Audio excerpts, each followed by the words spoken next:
Welcome to Trinidad and Tobago to our News 4 report, a product of the Government Information Services Limited and the Ministry of Communications. I'm Nicola Barreto. Let's take a look at the headlines.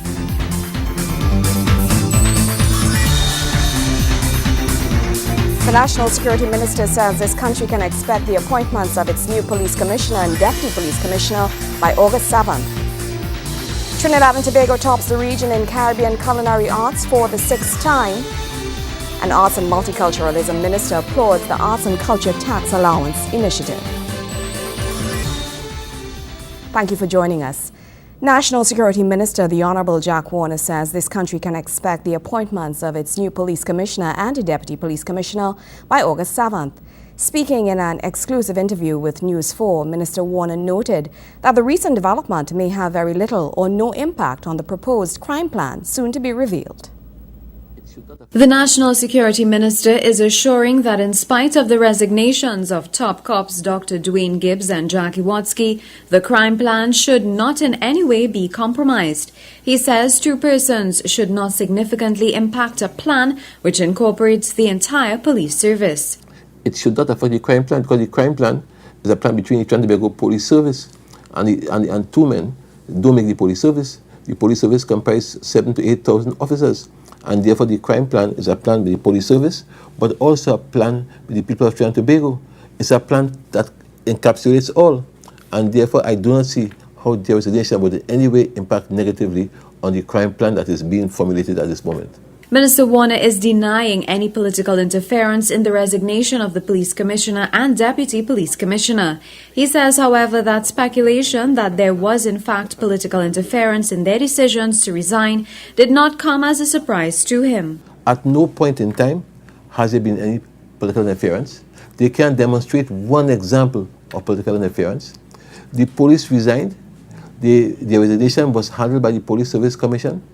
The appointment to fill the vacancies, that is being done by the Police Service Commission. Where's the political interference? But these are the same guys who expected doom and gloom. These are the same guys who would love to see crime escalate in this country. These are the same guys who have a vested interest in making sure this government looks bad. And I'm totally dismissive of them. Meanwhile, when asked whether Minister Warner was in fact aware of any possible reasons for the top cops' drastic decision, the National Security Minister maintains that in spite of their difference of opinion on certain matters, this wasn't reason enough to prompt resignation. The letters didn't have any reason. I might be able to guess or surmise, but I don't want to do that because their letters didn't give any reason. And therefore, if the letters didn't give any reason, I'm not prepared to proffer any at this point in time. All I would say is that they resigned, and I want to say that as far as I'm concerned, it's unfortunate. We may have disagreed on several issues, but though we disagreed, we were never disagreeable. And for me, therefore, the relationship between the two top cops, as they call them, and this ministry and this minister has consistently been at a good level. Verna Barath, News 4. In other news, this country has once again topped the region in Caribbean culinary arts for the 6th time. The team which brought home gold from Miami was treated to an appreciation dinner. Honoring the winning team, Tourism Minister the Honourable Stephen Cady says the award is proof of Trinidad and Tobago's rich flavours and tastes.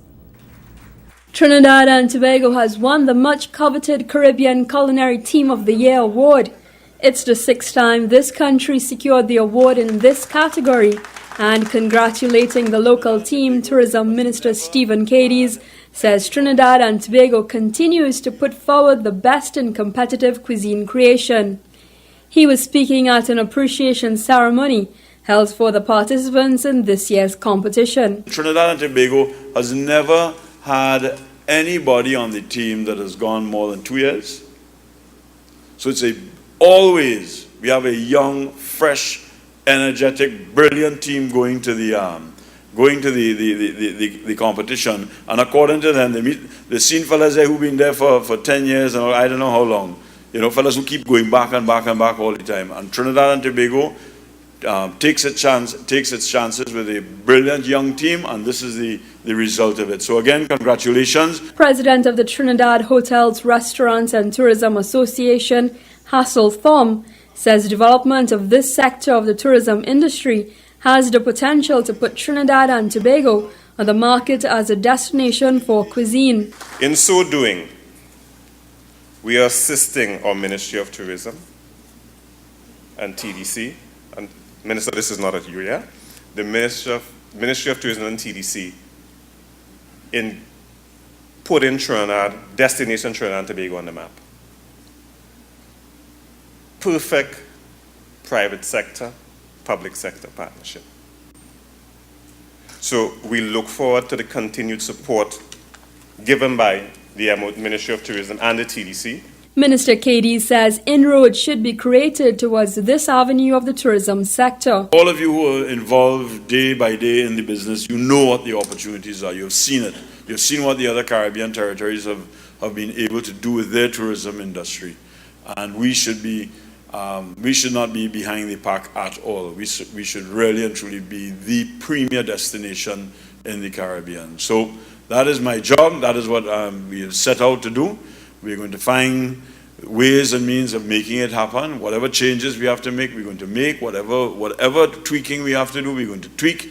But it is going to happen. I can guarantee that. This year saw 8 chefs represent Trinidad and Tobago as the national culinary team. The minister also took the opportunity to award Caribbean Chef of the Year, Devon Joseph, with a scholarship to pursue culinary studies at the University of Johnson and Wales in Miami, Florida. Kimberly Ramkalawan, News 4. News 4 continues after the break. Stay with us.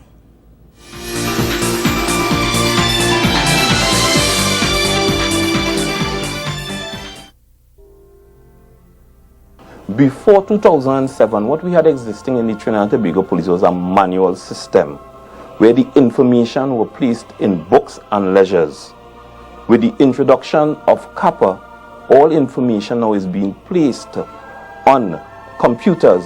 You will see how we have been redeployed so more of us can take to the streets on 2 legs and 4 legs, on 2 wheels and 4 wheels, on land and in the air, with the aim of not only fighting crime, but working to prevent crime before it happens. The initiative itself is focusing on our core services, that being responding to calls for service from the public and being out in the community patrolling to ensure that there is a high level of safety and security within the communities, within the neighborhoods that our officers are patrolling in. Adults aren't the only ones who beat up on kids. Sometimes kids beat up on kids. Every child has the right to be protected from violence, abuse, and neglect. Because I shouldn't be afraid to go to school or play with my friends. Because no child should be hurt by adults or by other children. Because safety is my right. Stop the bullying.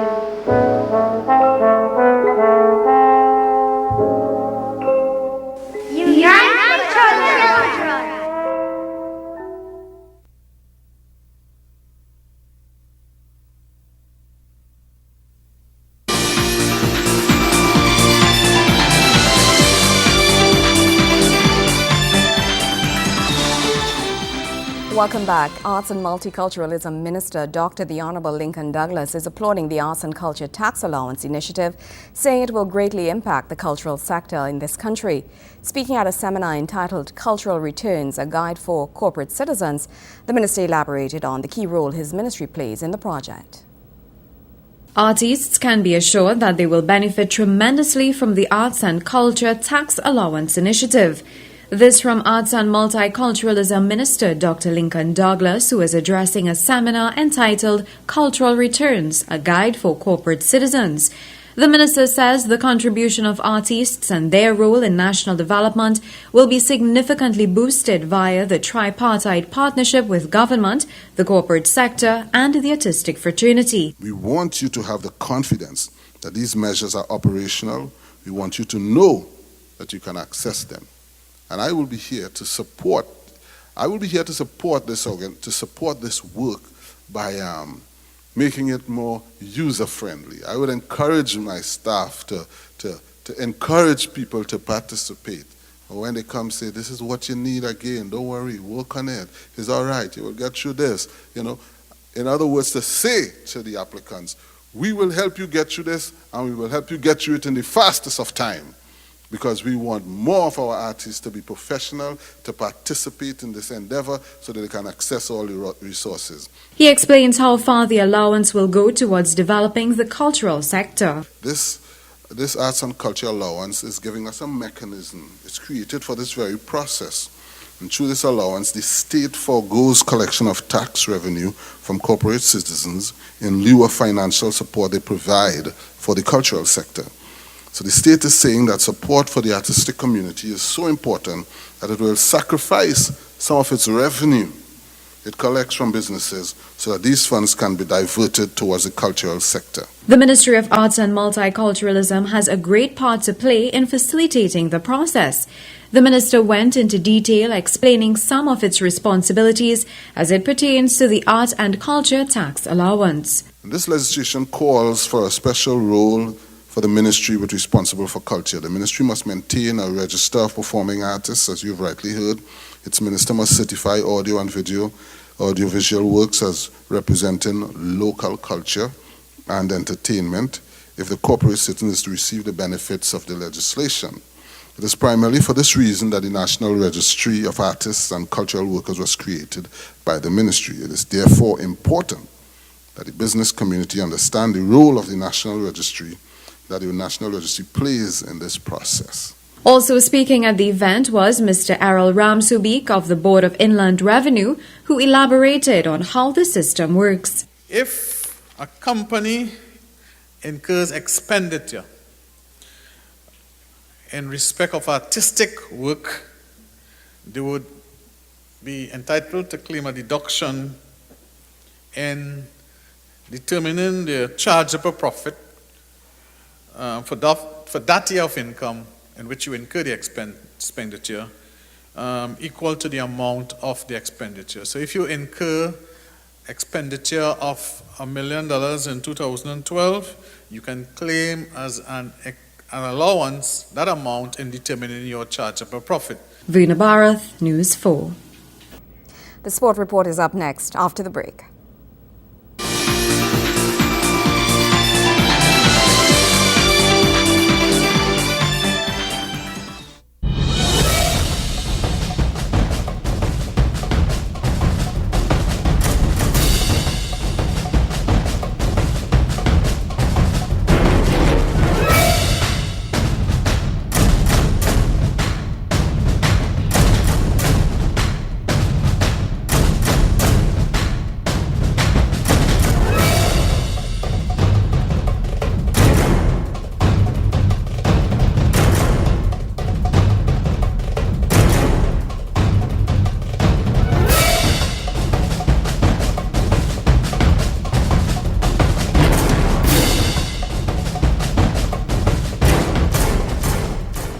The Homo sapien, we'll call him Mark. It spends its days trying to attract a mate. Success. What follows is a series of celebratory actions unique to this species. Every Homo sapien has their own way of displaying themselves to attract a female.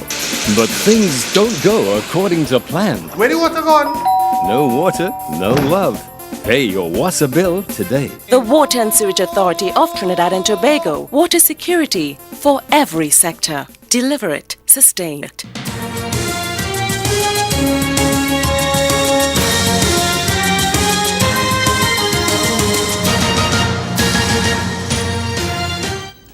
Trinidad and Tobago will have to wait till later this week if we're to celebrate our first Olympic medal of the London 2012 Olympics.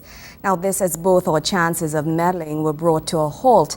In our first opportunity, Trinidadians and Tobagoans were disappointed not to see swimmer George Bothell III take his place in lane 2 of Heat 4 of the men's 100-meter freestyle competition. Bothell was a no-show and quickly took to his Twitter account to dispel rumors that he arrived late for the event. He instead cited a coaching decision as a reason for his non-participation. His Twitter message stated, "Not racing today. My coaches Mike Bottom and Anil have seen everything they need to see. We are ready for the 50 meters. Bothell's pet even is the 50 meters competition, and the competition takes place on Thursday morning at 5 a.m. TNT time." Meanwhile, this country's hopes of our first Olympic medal for boxing were dashed when Carlos Suarez, who represented us in the men's light flyweight category, lost to Turkey's Fahad Pehlivan. Suarez fighting was beaten convincingly with a total score of 16-6 in the third round bout. Judges voted 5-2, 5-2 and 6-2 in favor of Pehlivan in rounds 1, 2 and 3 respectively. Our other Olympic medal hopeful, Andrew Lewis, representing the country in sailing, is currently ranked 44th overall after 4 races in his men's laser category. Lewis has 7 more races to improve his performance and bring home a medal from London 2012 Olympics. News 4 continues after the break. Stay with us.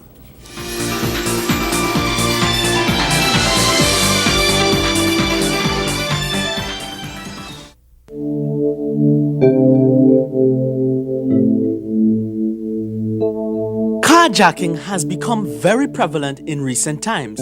Certain makes of vehicles are more preferred targets for criminals. When approaching intersections or junctions, ensure that all doors are locked and windows are wound up if possible. Remember, crime prevention is everyone's business. A message from the Trinidad and Tobago Police Service. Reporting from communities across the country. People are calling Nalis Libraries their library. Tell me, why is Nalis your library? My library is where I can have fun learning. My library is helping me earn better grades with online research resources. My library is my gateway to the world of information. My library is providing access to the differently abled. As a visually impaired person, I can envision limitless possibilities. My library is making my world truly worldwide with free internet access. My library is helping me keep an eye on my health with access to the virtual health library via the Nalis website. Nalis is my library.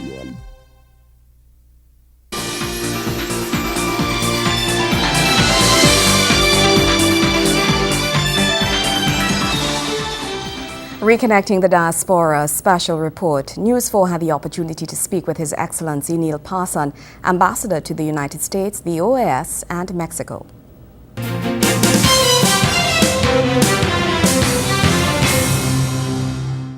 Ambassador, welcome. Thank you. It's a pleasure to be here.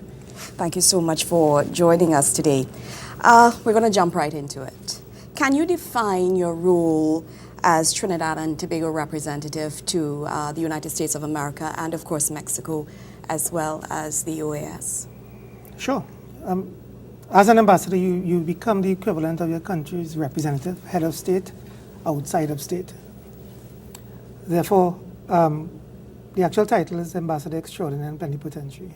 The implications of that are pretty profound, so therefore every word I utter, actions I take, reflects directly on Trinidad and Tobago and the image of Trinidad and Tobago. And the role is, I could probably define it in 4 functional areas. From an ambassadorial point of view to the United States and to Mexico. And that will be principally one of political representation. So I do spend quite a bit of time on Capitol Hill, in Congress at times, liaising and looking after the bilateral interests between the United States and Trinidad and Tobago. We have had long cordial relations with the U.S. dating back to 1962. So in as much as we are celebrating 50 years as an independent country this year, we are also celebrating 50 years of diplomatic relations with the United States. So our country's first ambassador to the U.S. was actually Sir Ellis Clark, who subsequently went on to become president. The second role really is consular and dispensation, which is really looking after your diaspora and the needs of your diaspora. You know, issues of passports, visas, the desolate, those are disadvantaged in your host country. You are there to look after the interests of your nationals, and the United States is by far the largest center of Trinidad and Tobago diaspora outside of Trinidad and Tobago. The third, I would say, is more diplomatic in orientation, which is really maintaining the relationship with your other colleagues in and around in Washington. But in many instances, many of the ambassadors are resident in Washington but serve other territories.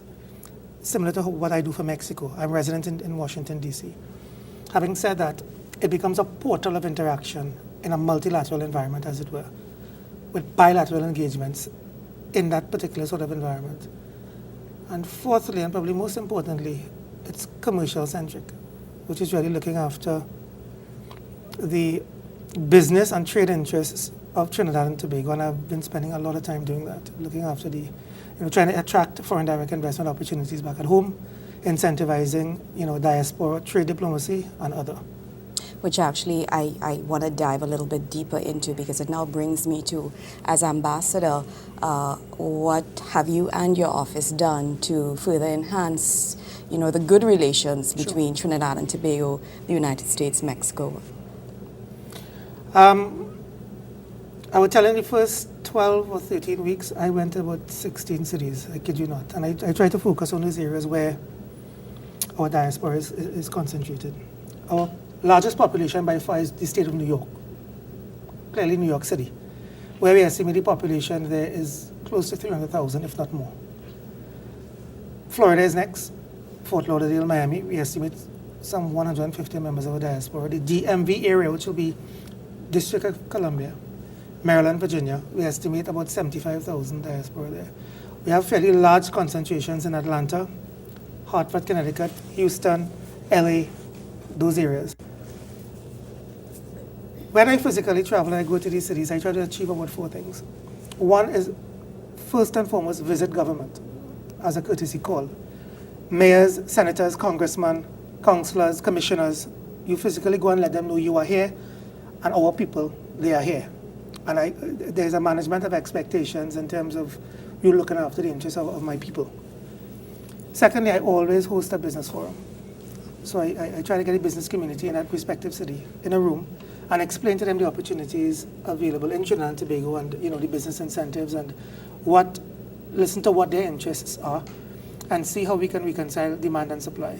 I always argue from a business standpoint, an embassy, a mission, an ambassador ought to be a facilitator of a process, a reconciler of demand and supply. We are not here to close anybody's transaction as far as business is concerned. So we disseminate information, we receive prospects, we guide those prospects through a process until it becomes an interest back at home in Trinidad and Tobago. Thirdly, I always have a diaspora meeting. And very quickly, I realized it does not make sense calling a Trinidad and Tobago diaspora meeting because, there's an unwritten code of ethics among our Caribbean brethren where we find if I call a Trinidad and Tobago meeting, I would have 500-600 people in the room. 300 would be Trinis. I will have 200 Jamaicans, some Bajans, some Guyanese, Kitishans. So it's more of a Caribbean diaspora. It becomes a Caribbean event. And I was really trying to put sense to understand, why is this so? Why are we not seeing that level of connectivity in some instances right here in this region? But we see it, back in the United States. And I think I found my answer in Hartford, Connecticut. When you trace back the migratory patterns of our own people dating back to the 1930s, 1940s, they went to the states of Alabama, Connecticut to plant tobacco, citrus, cotton, and even sugarcane. And there was almost an unwritten code of ethics amongst themselves because the only common platform was that umbilical cord back to the Caribbean. And it is with great pride when I visit these cities, I see the level of camaraderie among our Caribbean people. And that has also incentivized my approach in dealing with the business community. Trinidad and Tobago, we are a household in a gated community. And that gated community is the Caribbean. It will be very unwise of me to go and try to sell Trinidad and Tobago as a household without trying to sell the gated community. And our gated community happens to be in the neighborhood. To the north is North America, to the south is South America. And it has worked because it has facilitated a process where we now move almost as a caucus. I would go on business trips with Barbados, with Jamaica, and we sell the Caribbean and, go down into our respective territories. And it becomes a greater sell using that strategy.